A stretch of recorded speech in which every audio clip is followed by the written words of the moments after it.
సంక్రాంతి శుభాకాంక్షలు. తెలుగువారందరూ బాగుండాలి. ప్రత్యేకించి రైతులు, మహిళలు, యువత, విద్యార్థులు, ఉద్యోగులు అన్ని వర్గాలు కూడా బాగుండాలని మనస్ఫూర్తిగా ఆకాంక్షిస్తూ ప్రతి ఒక్కరికి సంక్రాంతి శుభాకాంక్షలు తెలియజేస్తూ ఉన్నాను. ఇక సంక్రాంతి అంటే మనందరికీ గుర్తొచ్చేది పల్లెటూర్ల వైభవం. ఎక్కడెక్కడి నుంచో వచ్చిన వాళ్ళు మళ్ళీ ఊళ్ళకి రావడం, స్థిరపడిన వాళ్ళు ఊళ్ళకి రావడం, ఉద్యోగ ఉపాధి అవకాశాలు ఎదుర్కొని దూరంగా వెళ్ళిన వాళ్ళు మళ్ళీ తిరిగి రావడం, ఇవన్నీ మనకు ఆనవాయితీ. అందుకే ఈ పెద్ద పండుగ గురించి తెలుగువారంతా ఎదురు చూస్తూ ఉంటారు. ఒక్కసారి సంక్రాంతికి, గత ఏడాది 2024 సంక్రాంతికి 2025 సంక్రాంతికి మధ్యలో ఏమైనా తేడా ఉందా అని గమనిస్తే చాలా అనిపిస్తూ ఉన్నాయి.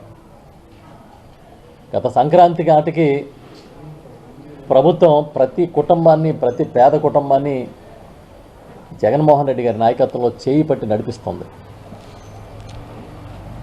దైనందిన జీవితంలో అవసరాల దగ్గర మొదలుకొని విద్య, వైద్య అవసరాల వరకు ప్రతి దాన్ని నేనున్నానని ఒక భరోసా ఇచ్చి ప్రతి కుటుంబం నిత్యం ఒక పండగలా ఉండాలనే ఒక ఆలోచనతో సాయం చేసేది. మీకు గుర్తుంటే సంక్రాంతి వచ్చింది అని అంటే వచ్చే నాటికి ఏదో పథకం కింద జగన్మోహన్ రెడ్డి గారు ముఖ్యమంత్రిగా పేదల కుటుంబాల్లో, అర్హుల కుటుంబాల్లో డబ్బులు వేసేవారు. ప్రతి ఒక్క అకౌంట్లో ఎంతో కొంత డబ్బులు ఉండేవి. పిల్లలకి బట్టలు కొనడం దగ్గర నుంచి వినోదాల వరకు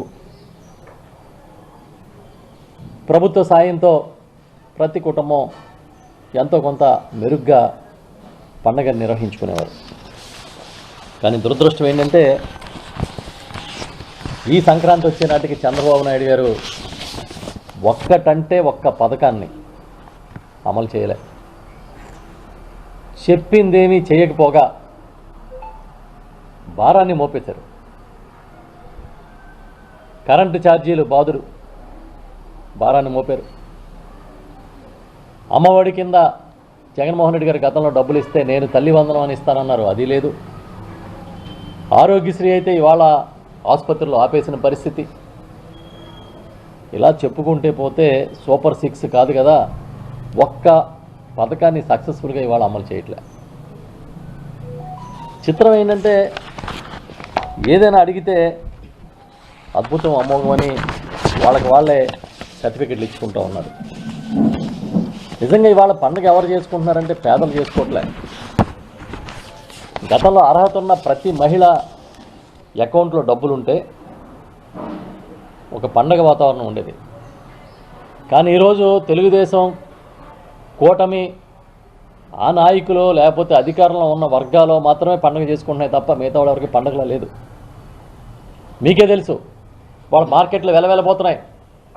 పిల్లలకి బట్టలు కూడా కొనే పరిస్థితి లేదని పేద, నిరుపేద వర్గాలు ఆందోళన చెందుతున్నాయి.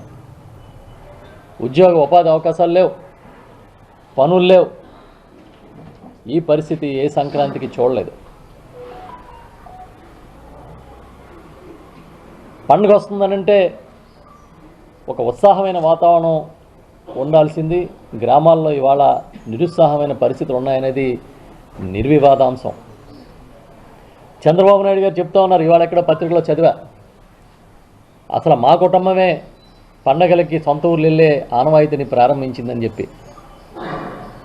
కానీ ఇవాళ ఏం జరుగుతుందంటే ఈ రాష్ట్రంలో సొంత ఊళ్ళకి వెళ్ళడం కాదు, మీ కక్షలకి, మీ కార్పణ్యాలకి, మీ పార్టీకి, మీ కూటమికి ఓట్లు వేయలేదని ఊళ్ళలోంచి జనాల్ని, ఇతర పార్టీ కార్యకర్తలను తరివేస్తే తిరిగి వాళ్ళు పండక్కి కూడా ఊళ్ళోకి ముఖం చూపించలేని పరిస్థితి ఉందనేది నిజం. ఒక శాంతియుత వాతావరణాన్ని ఇవాళ కూడా మీరు నెలకొల్పలే. గ్రామాలకి భయపడి వెళ్ళిపోయిన వాళ్ళు తిరిగి వచ్చే పరిస్థితి లేకుండా చేసింది. వాళ్ళు చేసిన తప్పలా వైఎస్ఆర్ పార్టీ కార్యకర్త అవ్వడమో, వైఎస్ఆర్ పార్టీ నాయకుడు అవ్వడమో అదే వాళ్ళు చేసిన తప్పు. భయభ్రాంతులు చేసి గ్రామాలకి, సొంత ఇళ్ళకి ఇవాళ రాకుండా ఊళ్ళోంచి తరిమేసి సొంత ఊర్లకి పండగలకి రండి అని మీరు పిలుపునిస్తే ప్రజలకు అర్థం కాదా అని అడుగుతున్నాను నేను. చంద్రన్న కానుక అని సంక్రాంతికి ఇచ్చేవాడు, ఉప్పులు పప్పులు బియ్యాలు ఏదో చెప్తూ ఉండేవారు. నేను అడుగుతున్నా, ఏమైపోయింది మీ చంద్రన్న కానుక? మీ పప్పు ఏమైపోయింది? మీ నెయ్యి ఏమైపోయింది? మీ బెల్లం ఏమైపోయింది? ఇది మీ సొంత బ్రాండెడ్ ప్రోగ్రామ్ అని కదా మీరు ప్రచారం చేసుకునేవారు. మీ బ్రాండెడ్ ప్రోగ్రామ్ను కూడా ఈ సంక్రాంతికి ఎందుకు ఇవ్వలేదని నేను అడుగుతున్నా. ఎందుకంటే మొన్న నేను ఒక గ్రామం వెళ్ళా మా నియోజకవర్గంలో. అక్కడ మహిళలు నన్ను కలిసినప్పుడు అడుగుతున్నారు, బాబు ఏదో చంద్రబాబు పప్పిస్తాడు నెయ్యి ఇస్తాడు అనుకున్నాం, అది పోయింది అని. ఆయన సహజ నైజం అది. పెద్ద పండుగ ఎవరికి వచ్చిందా అంటే తెలుగుదేశం పార్టీలోని ఆ కూటమిలో ఉన్న నాయకులకే పెద్ద పండుగ వచ్చింది, కానీ ప్రజలకు రాలే.